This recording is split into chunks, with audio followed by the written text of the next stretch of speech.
I was so excited to finally go to a party. This is my first party since I was a sophomore in high school. All of my friends were going to it. I knew there would be a lot of drinking and smoking, but I didn't really mind.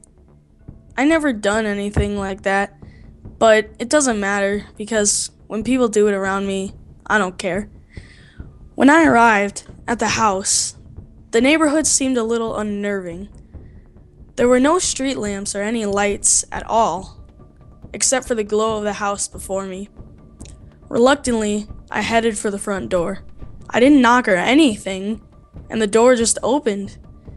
I wasn't told it was a masquerade party, so I was a little shocked when I hadn't recognized anybody, and it seemed nobody recognized me. They were wearing those eerie bird masks, the ones that cover your eyes. Somebody in that room seemed very odd. He was a tall man dressed in all black. He seemed much more mature than everybody else. As I finally got comfortable, I grabbed a beer, sat down, and gave it a swig.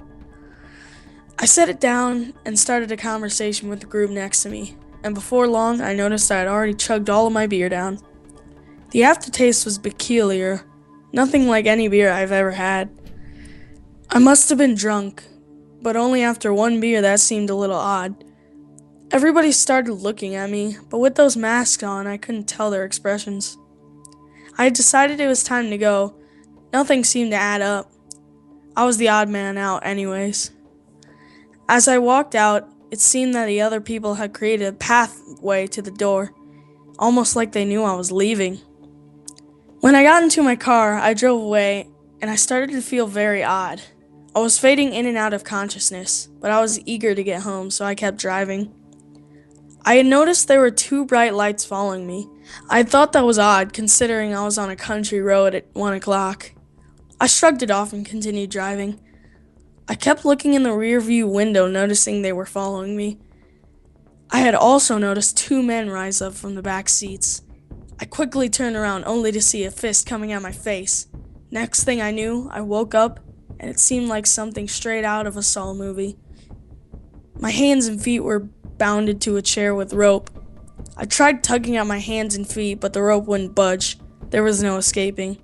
The same two men walked into the room, still wearing their masks. I noticed that the very mature man at the party was one of them. I couldn't tell in the car because it was too dark. I gasped in horror as I saw one of them pull out a belt sander, and I knew my death was going to be unique. First, they sanded off all my skin on my legs and arms. It was the worst pain imaginable. Next came my stomach, only to find my intestines being tangled in the machine. I could feel them being ripped out. Blood was oozing out of every hole in my body. I slowly lost consciousness, and I knew I would never wake up again.